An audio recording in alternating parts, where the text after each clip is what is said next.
Hey, welcome back to the channel. As always, we're going to take a peek into my personal recipe book, and I'm going to share another recipe with you guys. So it'll be in the box below, and if you have any comments or questions, pop them below. I'll get right back to you guys. So my favorite thing about this recipe is that not only does it make great carrot muffins for the morning, and you can just like top them with some like crumb topping or just plain, right? But I also use this recipe to make carrot cake. I think it pairs perfectly with cream cheese frosting. It's not too sweet, not too dull. I've never uh, just had another carrot cake recipe like this. So I've tweaked it a bit to the way I like it.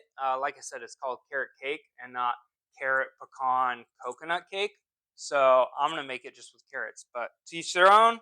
You want to be crazy and add nuts to your cake? You do you, yo. So um, first thing we want to do is we want to get all of our dry in one bowl.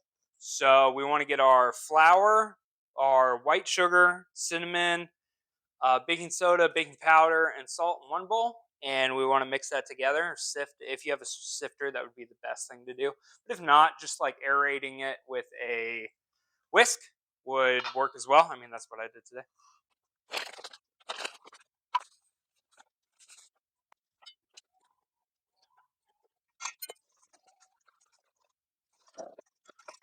You want to cream your eggs and brown sugar in a bowl.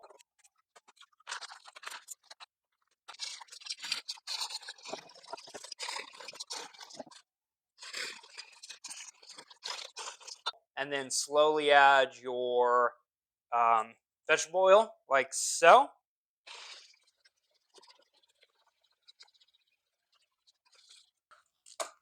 This is the only acceptable peeler there is. Just throw away the other one. Get one of these, they're like 3 for $5.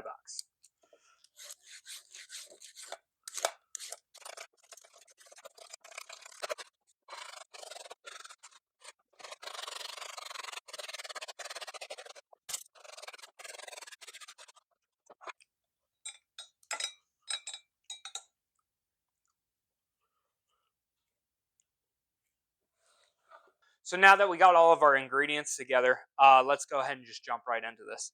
So I'm going to take half of my dry and add it to my wet.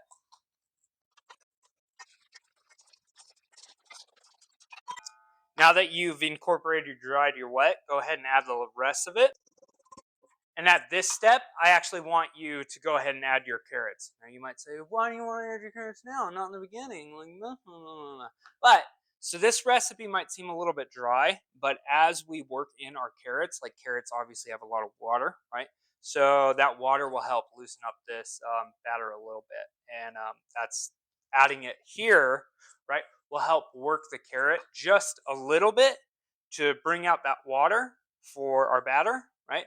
But we don't want to break the carrot down. So if we add it at the end, we might overwork our batter, which we don't want to do. And then if we add it too early, we're going to overwork our carrot, right? So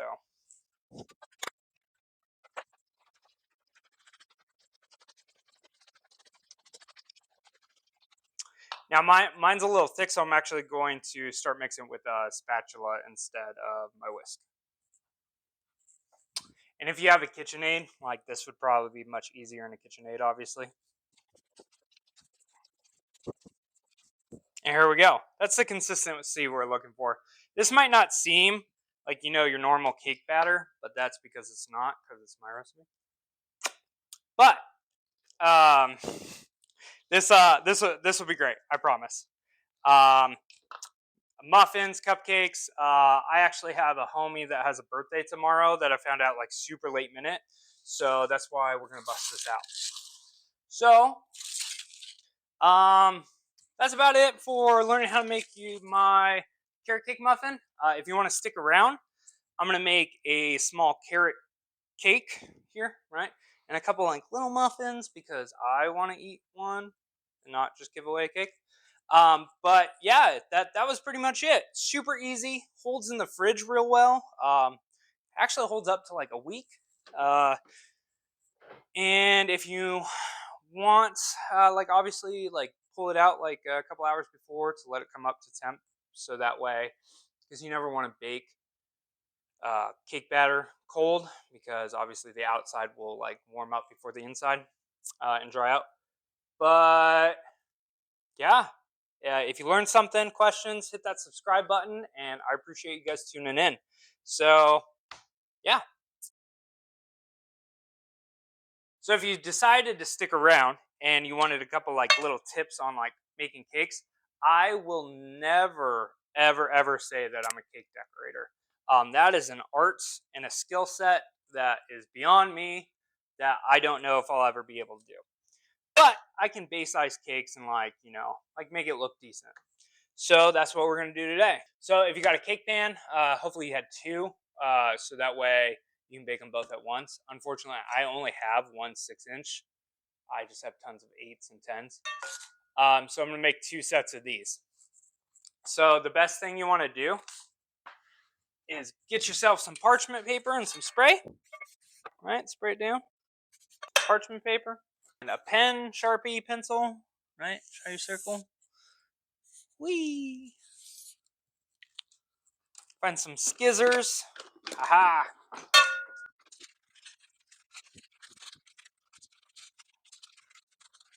And maybe you went to kindergarten, so you can cut a perfect circle, but clearly I didn't. So, pop that into your bottom, and you might be saying, Jonathan, what if I don't have parchment paper or spray? Well, I'm going to show you how to do that then now.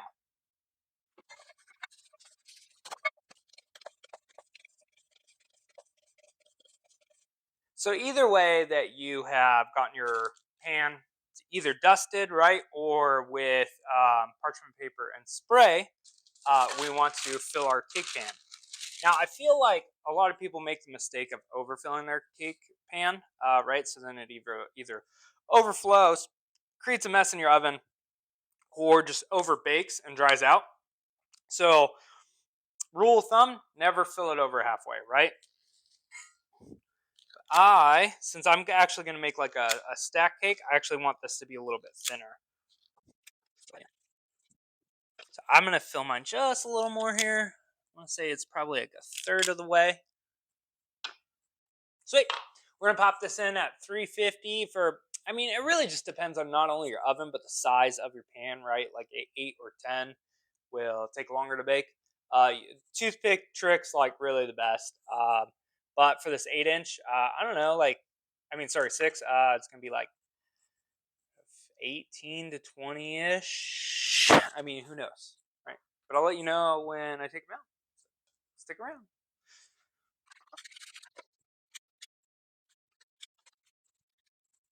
After you pull it out, once it's done, right? You can tell it's done. I let it sit in the pan for like a minute or two, just so that way it helps pull away from the wall a little bit and kind of gets like a nice like crust on top. Like right, it's just not super soft, so when we flip it, it doesn't just. So you can run like a spatula along the side if you think it's stuck at all, right? Wee. Okay, we want to let it cool all the way before we cut it in half, and then after we cut it in half, lay them out and pop them in the freezer till they freeze all the way through. So that way, that will help it from crumbing when we ice the cake. If you stuck around this long, thank you. Late night Jonathan is still hacking at it at 1 a.m. ish in the morning. So late night Jonathan is a little more saucy though. So we want to cut this in half, right? So I mean, it doesn't have to be perfect, but try. Bread knife, right? So I press down. I mean, I'm not like, you don't want to squish your cake, right? But just a hand on here, right? Use your knife as a saw. And then I'll use the knife to pick it up, right? Because it would really suck if you got this far and then like it ripped in half. I mean, you could fix it, but it would suck. So then now that I got it laid out, I'm going to pop it in the freezer. If you've made it this far and don't finish, you'll make me sad. Okay, so something I'm going to do different with this one than the other. So I left the top on the other, but the other one was like a really nice cake, and I like the top, so that's going to be my top piece. And then these two obviously need to be more level, so I'm actually going to take the top and just cut the top off. Right. Throw that. No, I'm kidding. I'm actually gonna eat that, and then let me cut this in half.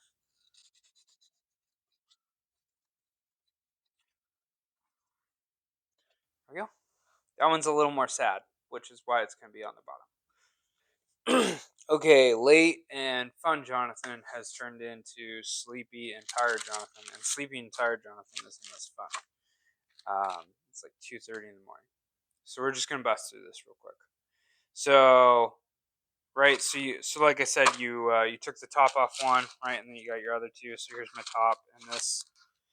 And how we want to arrange this is like your best one, your flattest one on the bottom, right, and then like I have two like non-perfect ones that I'm gonna use in the middle, and then I'm gonna top it with the one that's in the top. So frosting time.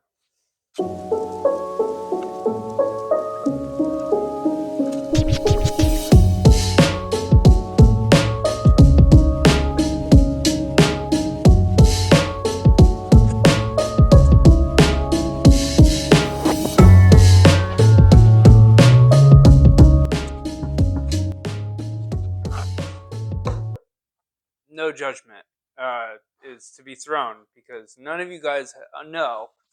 I can't put this in the cake box because the friend I'm delivering this to lives down. It's mud season in Alaska, and he lives down an impassable 2-mile dirt road that's like just a puddle.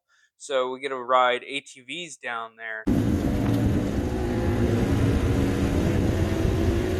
So I'm not gonna sit here for fucking 2 hours and make this look pretty. I even claimed in the beginning I'm not a cake decorator, so that's gonna taste fucking delicious and way better than using this dog shit.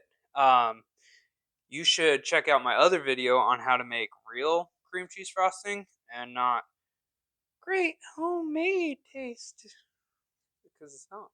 But anyways, if you stuck around this long, I appreciate you like a lot. Trying to farm like this 4,000 hour thing and create good content. So if you liked it, subscribe. And if you like this whole like after the fucking instructional video thing and have some fun with it, let me know, and maybe we'll keep doing it. So I'll catch you on the next one. Hopefully I don't drop this when I move it. So how do you move it, Jonathan? With an offset spatula. Pick it up like so.